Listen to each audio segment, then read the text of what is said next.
اعوذ باللہ من الشیطان الرجیم بسم اللہ الرحمن الرحیم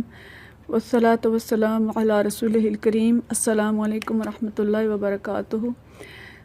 آج ہم انشاءاللہ پارہ نمبر 11 دیکھیں گے اور اس کی ابتدا میں سورۃ توبہ کا کچھ حصہ جو کل رہ گیا تھا اور اس کے بعد سورہ یونس جو ہم پڑھ رہے تھے کل، اس میں منافقین کا ذکر تھا کہ جنگ تبوک سے واپسی کے بعد کس طرح سے وہ عذرات پیش کر رہے تھے۔ اگر ہم آج کا سبق دیکھیں تو لگتا ہے کہ نبی کریم صلی اللہ علیہ وسلم مسجد میں تشریف فرما ہیں اور پیچھے رہ جانے والے آ رہے ہیں اور ان کی آ کے اپنی اپنی جو عذرات ہیں وہ رکھ رہے ہیں۔ ان لوگوں کی کئی قسمیں ہیں جن کا ذکر کیا گیا۔ ایک طرف منافقین ہیں جو جھوٹے عذرات کر رہے ہیں اور آپ صلی اللہ علیہ وسلم ان کے عذرات قبول کرتے جا رہے ہیں، لیکن اللہ تعالیٰ کہہ رہا ہے کہ میں ان کو ہرگز معاف نہیں کروں گا۔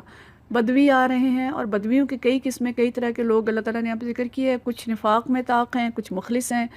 اور جو مخلصین ہیں ان کو اللہ تعالیٰ نے اپنی رحمت میں داخل کرنے کا وعدہ کیا ہے۔ درمیان میں مخلص صحابہ کا ذکر ہے جو سابقون اولون ہیں اور ہر پکار پر سب سے بڑھ کے لبیک کہتے ہیں۔ ان کے بارے میں کہا رضی اللہ عنہم ورضوا عنہ کہ یہی لوگ ہیں جن سے اللہ راضی ہو گیا اور وہ اللہ سے راضی ہو گئے۔ یہ اصل کریم ہوتے ہیں کسی بھی تحریک کی جن پہ تحریکیں چلتی ہیں۔ چوتھے نمبر پہ کچھ مخلص صحابہ تھے جنہوں نے اپنے قصوروں کا اعتراف کر لیا۔ ان میں حضرت ابو لبابہ اور ان کے ساتھی تھے جن کا ابھی بھی ستون مسجد نبی میں موجود ہے،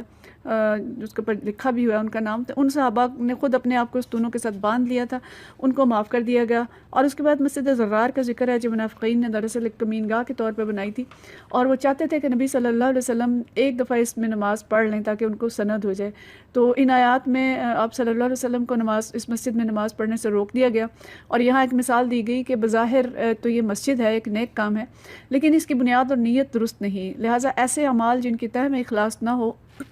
ان کی مثال کسی دریا کے اس کنارے کی طرح ہے جو نیچے سے کھوکھلا ہو اور ذرا پانی آئے تو اسے بہا لے جائے۔ یعنی بظاہر بڑے نیک نظر آنے والے اعمال بھی ضائع ہو جاتے ہیں اگر ان کی پشت پہ نیت درست نہ ہو۔ آیت نمبر 111 اور 112 میں مومنین کی مثال دی گئی ہے کہ حقیقی مومن کون ہے، اور بڑی پیاری آیت ہے جس میں اللہ تعالیٰ نے فرمایا کہ مومنین تو وہ ہیں جو اللہ کے ساتھ سودا کر لیتے ہیں، اپنے نفس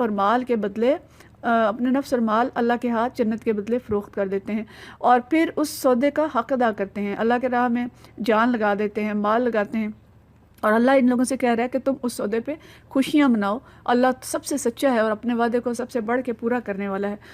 اور پھر ان لوگوں کی صفات قدر تفصیل سے بیان کی ہیں۔ آیت نمبر 113 میں نبی صلی اللہ علیہ وسلم کو مشرکین رشتہ داروں کے لیے دعا کرنے سے منع کر دیا گیا۔ آگے ان 3 مخلص صحابہ کا ذکر ہے جو محض سستی کی وجہ سے پیچھے رہ گئے تھے۔ انہوں نے آ کے نبی کریم صلی اللہ علیہ وسلم کے سامنے اپنے غلطی کا اعتراف کر لیا تھا اور ان کا معاملہ التوا میں ڈال دیا گیا تھا۔ یہ حضرت کعب بن مالک، ہلال بن امیہ اور مرارہ بن ربیع رضی اللہ تعالیٰ عنہم تھے۔ یہ جلیل القدر صحابہ تھے لیکن جنگ تبوک میں پیچھے رہ گئے تھے۔ 50 دن تک ان کا معاملہ ملتوی رکھا گیا اور اہل مدینہ کو ان کا بائیکاٹ کرنے کا حکم دیا گیا۔ ساری سوسائٹی نے ایسے اطاعت کی کہ اس کی مثال نہیں ملتی، اور لیکن یہ تینوں مخلص صحابہ بھی ان کو ادھر ادھر سے ورغلایا بھی گیا لیکن اللہ کے در پہ پڑے رہے اور بالآخر اللہ تعالیٰ نے ان کی معافی کا اعلان کیا۔ تو جب معافی کا اعلان ہوا تو مدینہ میں جشن کا سما ہو گیا۔ یہ مسلم معاشرے کی حقیقی تصویر ہے کہ جن کو سزا دی گئی ان کی محبت میں بھی کمی نہیں آئی اور معاشرے نے بھی کس طرح سے پورے حکم کی اطاعت کی تو اللہ ان سے راضی ہو گیا اور قیامت تک کے لیے اس واقعے کو قرآن پاک میں ثبت کر دیا گیا۔ آخری رکوع میں جہاد کی برکات اور انعامات کی تفصیل بیان کی گئی ہے کہ اللہ کی راہ میں بھوک پیاس، جسمانی مشقت، حتیٰ کہ گرد آلود ہونے اور پسینہ بہانے تک کے اعمال کو اللہ نے درجات کی بلندی کا ذریعہ بنایا ہے۔ آخری آیت میں نبی کریم صلی اللہ علیہ وسلم کی دردمندی اور خیرخواہی کا ذکر ہے کہ وہ مومنین کے لیے حریص اور شفیق اور رحیم ہے اور مومنین کی تکلیف انہیں شاق گزرتی ہے، اور آپ صلی اللہ علیہ وسلم کو تسلی دی گئی کہ یہ منہ پھیرتے ہیں تو آپ کے لیے اللہ کافی ہے، اللہ پر توکل کریں۔ اس طرح سے یہ سورہ توبہ ختم ہوتی ہے۔ سورہ یونس کا آغاز ہوتا ہے۔ سورہ یونس مکی صورت ہے اور مکی صورتوں کے جیسے انداز ہے کہ اس کے اندر نظریاتی مضامین زیادہ بیان کیے گئے ہیں، کفار مکہ کے اعتراضات اور ان کے جوابات دیے گئے ہیں، اور مرکز و محور جو ہے وہ کتاب اللہ ہے، توحید ہے اور آخرت ہے۔ یوں سمجھیں اس صورت کو پڑھتے ہوئے احساس ہوتا ہے کہ اللہ ہمارا جو خالق اور رب ہے، 70 ماؤں سے زیادہ محبت کرنے والا ہے، طرح طرح سے ہمیں اس میں سمجھاتا ہے کہ کسی طرح ہم سیدھا راستہ اپنا لیں، اس کتاب پہ عمل شروع کر دیں اور دنیا میں فساد سے بچ جائیں اور آخرت میں دوزخ سے بچ جائیں۔ تو اس صورت میں اللہ تعالیٰ نے مختلف طرح کے دلائل جو ہیں وہ بہت زیادہ دیے ہیں،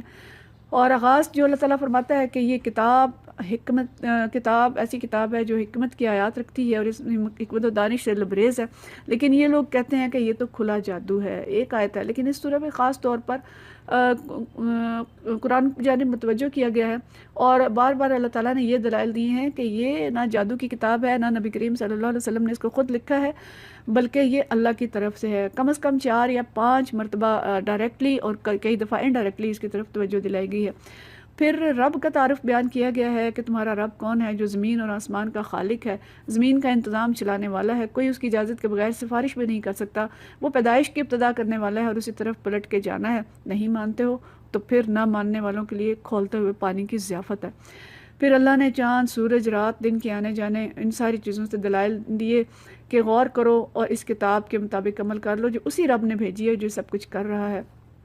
اور پھر فرمایا کہ مومن جو کہ ہم پچھلی صورت میں پڑھ چکے ہیں کہ اللہ کے ہاتھ سودا کر چکے ہیں کہ اپنی مرضی نہیں کریں گے، اللہ کی مرضی کریں گے، ان کے لیے جنتیں ہیں اور ان کو انعامات کا اعلان کیا گیا ہے۔ پھر فرمایا اللہ گناہوں پر فوراً نہیں پکڑتا، مہلت دیتا ہے، سابقہ اقوام پہ غور کرو، لیکن پھر بھی جو لوگ اللہ کی آیات پر یقین نہیں رکھتے اور اللہ کے احکام انہیں چبھتے ہیں، یہ کہتے ہیں کہ کوئی اور قرآن لاؤ یا اس میں ترمیم کر دو۔ کفار مکہ کہتے تھے کہ قرآن ذرا نرم کر دیں،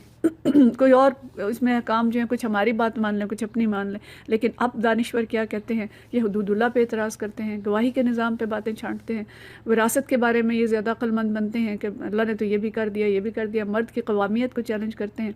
تو جواباً اللہ تعالیٰ کہتا ہے کہ ان سے کہہ دیں کہ میں اگر رب کی نافرمانی کروں تو ایک بڑے ہولناک دن کے عذاب سے ڈرتا ہوں، اور میری یہ ضرورت نہیں ہے کہ میں کتاب اللہ کو بدل دوں۔ لیکن ظاہر آج کے دانشور اس پہ بے باکانہ بحثیں کرتے ہیں۔ اگلی آیات جو ہیں ان میں مشرکین کے باطل معبودوں کا ذکر کر کے اللہ ایک مثال دیتا ہے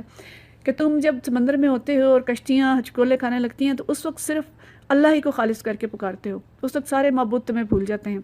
یہ واقعہ اشارہ ہے حضرت اکرمہ بن ابو جہل کے ایمان لانے کی طرف کہ وہ مکہ چھوڑ کے بھاگے تھے فتح مکہ کے بعد، لیکن جب کشتی میں سوار ہوئے بھاگنے کے لیے، راستے میں کشتی نے ہچکولے کھائے تو لوگوں نے کہا کہ بس صرف اللہ کو پکارو، تو انہوں نے سوچا کہ اگر یہاں صرف اللہ ہے تو پھر ہر جگہ اللہ ہی ہے، ان بتوں کا کیا کام ہے، اور اگر میں یہاں سے خیریت سے نکل گیا تو جا کے ایمان قبول کر لوں گا۔ وہ پھر واپس آئے اور انہوں نے ایمان قبول کر لیا۔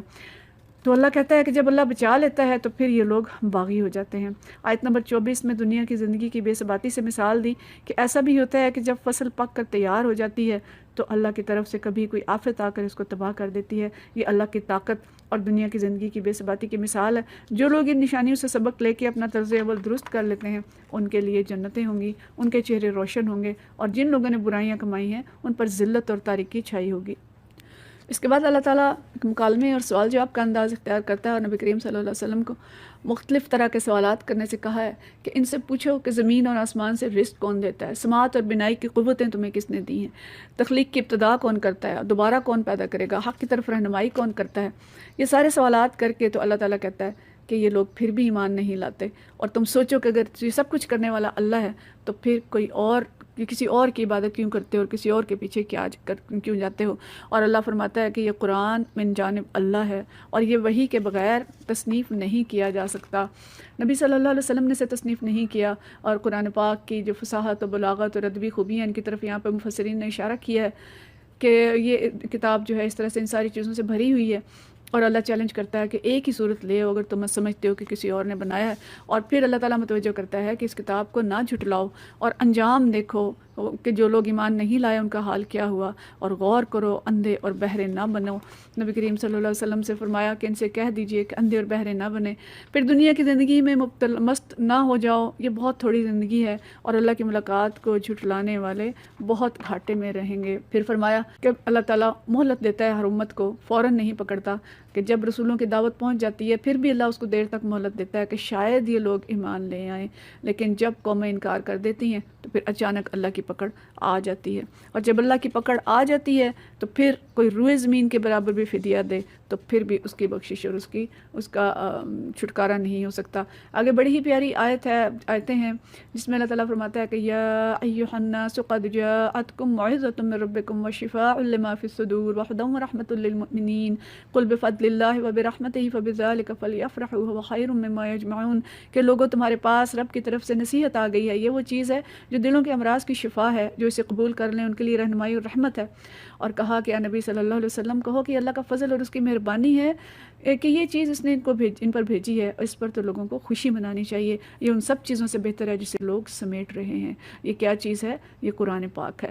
اور اس قرآن کی قدر کرنا اور اس پہ خوشی منانا اور جشن منانا، اس کا اللہ نے حکم دیا ہے کہ یہ دلوں کی امراض کی شفا ہے۔ دلوں کے امراض کیا ہیں؟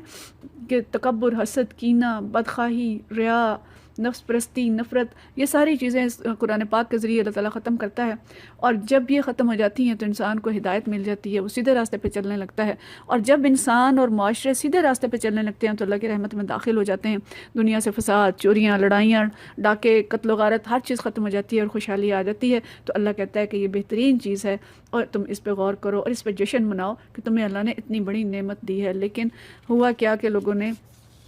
اس کتاب پہ عمل نہیں کیا اور خود ہی کسی چیز کو حرام اور حلال ٹھہرا لیا، یعنی حلت و حرمت اللہ کے حکم کے مطابق ہونی چاہیے تھی، لیکن انسانوں نے اللہ کو چھوڑ کے اور معبود بنا لیے یا پھر اپنی مرضی کے معاملے کرتے رہے۔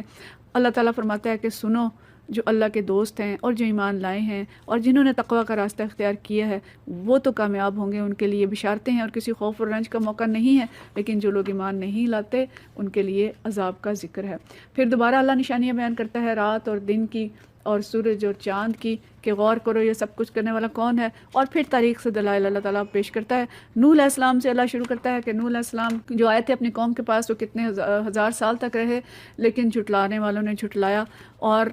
اس طرح سے آگے موسیٰ علیہ السلام کا ذکر ہے کہ وہ اپنی قوم کے پاس آئے اور انہوں نے کہا کہ یہ تو کھلا جادو ہے، اور موسیٰ علیہ السلام پر قوم ایمان نہیں لائی، صرف چند نوجوان تھے جو ایمان لائے۔ یہ چونکہ مشرکین مکہ بھی انکار کرنے والے تھے، اور نبی کریم صلی اللہ علیہ وسلم پر ابتدا میں جو لوگ ایمان لائے تھے یہ بھی سب نوجوان تھے، تو اس لیے اللہ نے یہاں پہ تسلی دی کہ موسیٰ علیہ السلام پر بھی نوجوان ایمان لائے تھے اور باقی قوم نے انکار کر دیا تھا۔ یہاں پہ علماء نے تشریح میں یہ لکھا ہے کہ جب بھی کوئی دعوت آتی ہے، اور اچھا انہوں نے انکار کیوں کیا تھا؟ کہ فرعون کے ڈر سے۔ واقعہ یہ ہے کہ ان فرعون لعال فی الارض وانہ لمن المسرفین، فرعون جو ہے بہت سخت غلبہ رکھتا تھا اور وہ کسی حد پہ نہیں رکتا تھا، تو اس لیے جب بھی کوئی تحریک اٹھتی ہے تو ظالم حکمران اس کو اپنے لیے خطرہ سمجھتے ہیں، کیونکہ نبی یا نبیوں کے پیروکار دیانتدار ہوتے ہیں، نیک ہوتے ہیں، صالح ہوتے ہیں، تو قوم ان کی طرف رجوع کرتی ہے تو ان کو ڈر ہوتا ہے کہ اب ہمارا اقتدار جو ہے اس کو چیلنج ہے اور خطرہ ہے، اس لیے وہ ہر طرح سے اس تحریک کو کچلنے کی کوشش کرتے ہیں۔ جیسے کہ آج بھی ہم دنیا کے اور خاص طور پر اسلامی ممالک میں دیکھ رہے ہیں کہ خود مسلمان حکمران کئی ممالک کے اندر اسلامی تحریکوں کو کس برے طریقے سے کچل رہے ہیں۔ تو اس لیے اللہ تعالیٰ نے فرمایا کہ فرعون کی قوم ان کے ڈر سے ایمان نہ لائی۔ امت الناس دیکھتے رہتے ہیں، ایمان نہیں لاتے، خاص لوگ ایمان لاتے ہیں، اور پھر جو دونوں گروہوں میں سے غالب ہو جاتا ہے امت الناس اس کی طرف رجوع کر لیتے ہیں۔ تو موسیٰ علیہ السلام پہ جو لوگ ایمان لائے تھے انہوں نے دعا کی کہ یا اللہ ہمیں ان ظالم لوگوں کے لیے فتنہ نہ بنا، ربنا لا تجعلنا فتنة للقوم الظالمین، اور ہمیں اپنی رحمت سے کافروں سے نجات عطا فرما۔ تو اللہ تعالیٰ کی پناہ انہوں نے حاصل کی کہ اللہ ان سے راضی ہو جائے۔ پھر اللہ بتاتا ہے کہ کس طرح فرعون کو اللہ تعالیٰ نے غرق کر دیا، اور جب وہ ڈوبنے لگا تو پھر کہنے لگا کہ میں ایمان لایا ہوں۔ دوبارہ اللہ تعالیٰ نے کتاب کی طرف متوجہ کیا ہے کہ یہ کتاب برحق ہے، لیکن ہٹ دھرم لوگ مان کر نہیں دیتے۔ پھر قوم یونس کا آتا ہے اعلان، ذکر کہ قوم یونس ایسی قوم تھی جو کہ عذاب دیکھ کے ایمان لے آئی تھی، اور اس کا ایمان اس کے لیے نفع بخش ثابت ہوا۔ اللہ نے ان کا عذاب ٹال دیا اور ان کو ایک لمبی مدت تک زندگی سے بہرہ مند ہونے کا موقع دیا۔ پھر اللہ فرماتا ہے کہ جو لوگ عقل سے کام نہیں لیتے اللہ ان پر گندگی ڈال دیتا ہے، یجعل الرجس علی الذین لا یعقلون، کہ جو عقل سے کام نہیں لاتے اللہ تعالیٰ ان پہ گندگی ڈال دیتا ہے، یعنی اللہ تعالیٰ ظاہر ان کی توفیق سلب کر لیتا ہے، نشانیاں ان پہ اثر نہیں کرتی۔ اور پھر اللہ کہتا ہے کہ اگر یہ نہیں مانتے تو کیا یہ اس چیز کے منتظر ہیں کہ وہی برے دن دیکھیں جو ان سے پہلے لوگ دیکھ چکے ہیں،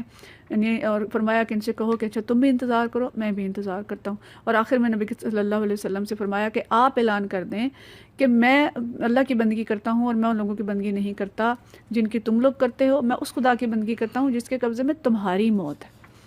یعنی ان کو پھر دلیل دی۔ اور اللہ نے فرمایا کہ آپ یکسو ہو جائیں، اپنے دین کو ٹھیک ٹھیک قائم کر دیں۔ یکسوئی کیا ہے کہ پورے کے پورے دین میں داخل ہو جائیں، کوئی بھی زندگی کا گوشہ جو ہے وہ دین کے علاوہ کسی اور چیز کے لیے نہ ہو۔ عدالت، پارلیمنٹ، سیاست، نظام تعلیم، نظام معیشت، بازار، گھر، ہر جگہ پہ اللہ کا قانون اور اللہ کا دین نافذ ہو، یہی یکسوئی ہے۔ اور یہی دین حق ہے، اور ہرگز مشرکوں میں سے نہ ہوں۔ اور پھر اللہ تعالیٰ نے آخر میں دوبارہ کتاب حق کی طرف متوجہ کیا کہ ان سے کہہ دیجئے کہ تمہاری طرف، تمہارے پاس حق، اللہ کی طرف سے حق آ چکا ہے، اب جو سیدھی راہ اختیار کرے گا اس کی راست روی اسی کے لیے مفید ہے، اور جو گمراہ رہے گا اس کی گمراہی اسی کے لیے تباہ کن ہے۔ اور فرمایا کہ نبی صلی اللہ علیہ وسلم آپ اس ہدایت کی پیروی کیے جائیں جو اللہ کی طرف سے آپ کی طرف بھیجی گئی ہے، اور صبر کریں کہ اللہ فیصلہ کر دے اور وہ بہترین فیصلہ کرنے والا ہے۔ گویا آج کے سبق کا جو لب لباب ہے، ایک سورہ توبہ کے لحاظ سے کہ ہم نے اپنی جان اور مال کا سودا تو کلمہ پڑھ کر ہی لیا ہے، اس کی یاد دہانی کرنی ہے اور صحیح طرح سے عمل کرنا ہے کہ جو تجارت کی ہے اللہ کے ساتھ اس کا حق ادا کریں۔ اور پھر اس کے بعد اگر ہم دیکھیں پوری سورہ یونس میں ایک ہی بڑا سبق ہے کہ اللہ تعالیٰ نے جو یہ کتاب ہمیں دی ہے اس پہ ہم خوش ہو جائیں، اس کو تھام لیں، اس کو اپنا لیں، اس کو اپنی انفرادی زندگی، اپنے گھر، اپنے معاشرے میں نافذ کریں کہ اللہ تعالیٰ ہم سے راضی ہو جائے۔ وآخر دعوانا